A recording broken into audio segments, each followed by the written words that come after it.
Bismillahirrahmanirrahim. Assalamualaikum warahmatullahi wabarakatuh. Anak-anak sekalian berbahagia, pada kesempatan kali ini kita akan mempelajari sifat namimah yang merupakan salah satu dari sifat tercela. Sebelum kita masuk pada pengertian, agama Islam sebagaimana kita ketahui adalah agama yang damai dan membawa kedamaian serta memperbaiki kehidupan di muka bumi ini.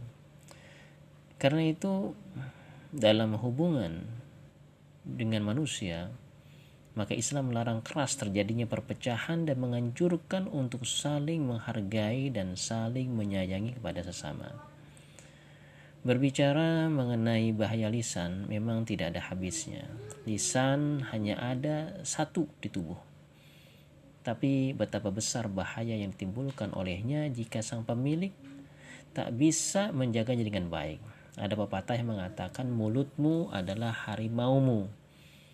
Ini menunjukkan betapa bahayanya lisan ketika kita tidak menjaganya.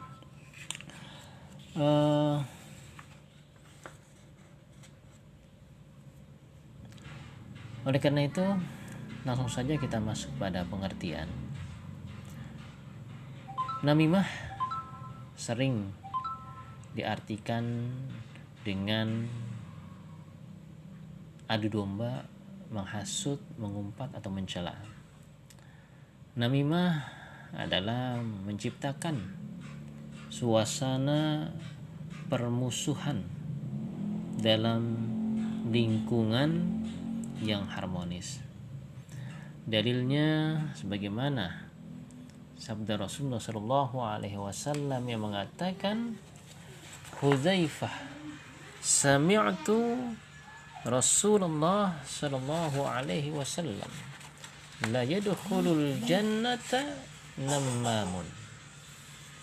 Hudzaifah berkata, Rasulullah Shallallahu Alaihi Wasallam bersabda, tidak akan masuk surga orang yang suka mengadu domba. Nah ini sebagai contoh, ya, istri Abu Lahab adalah orang yang suka membawa berita untuk merusak hubungan sesama manusia, dan disebutkan di sini sebagai pembawa kayu bakar karena ia menebarkan permusuhan dan kebencian di antara manusia sebagaimana kayu bakar menebarkan api. Nah ini.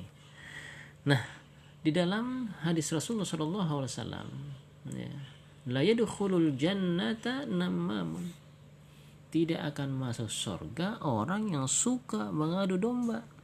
Nah ini.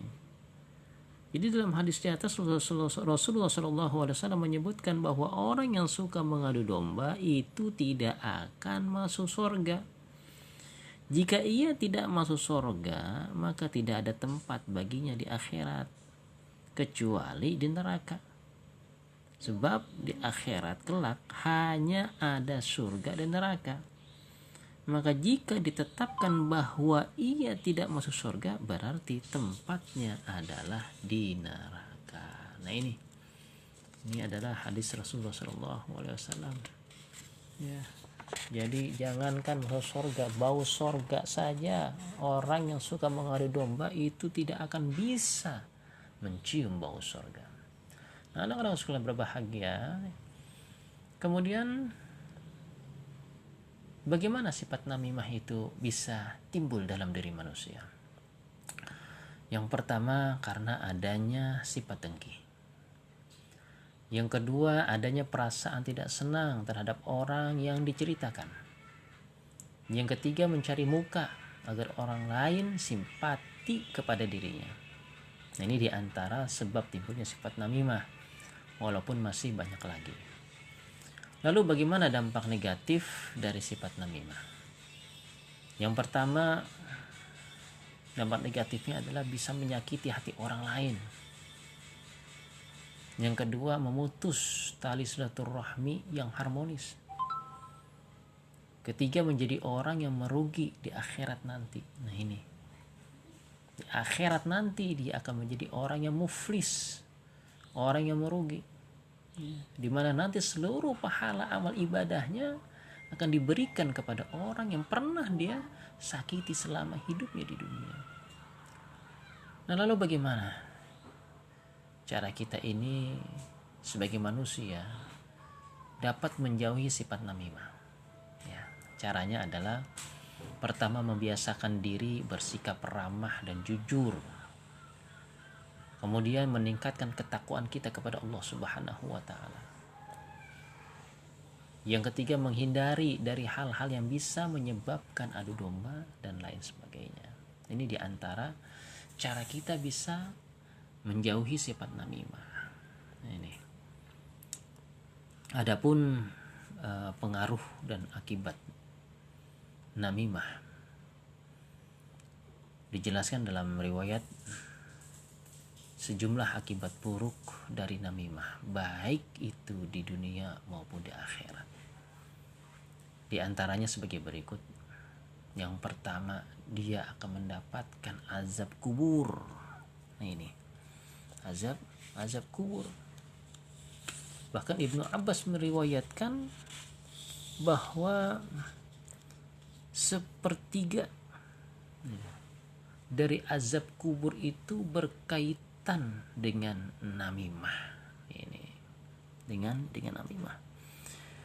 Bahkan pelaku namimah, ya, dijelaskan oleh Ibnu Abbas, ya, di mana pada suatu hari Rasulullah Shallallahu Alaihi Wasallam itu pernah melewati 2 kuburan. Lalu beliau berkata, sesungguhnya penghuni kedua kubur ini sedang diazab, dan keduanya bukanlah diazab karena perkara yang berat untuk ditinggalkan. Yang pertama, dia diazab, ya, si ahli kubur ini tidak membersihkan diri dari air kencingnya. Sedangkan yang kedua, berjalan ke sana kemari menyebarkan namimah. Nih. Jadi sepertiga dari azab kubur ini berkaitan dengan namimah. Yang kedua, akibat buruk dari namimah ini adalah dijauhkan dari surga. Nah, ini, ya, diriwayatkan dari Imam Baqir alaihi salam,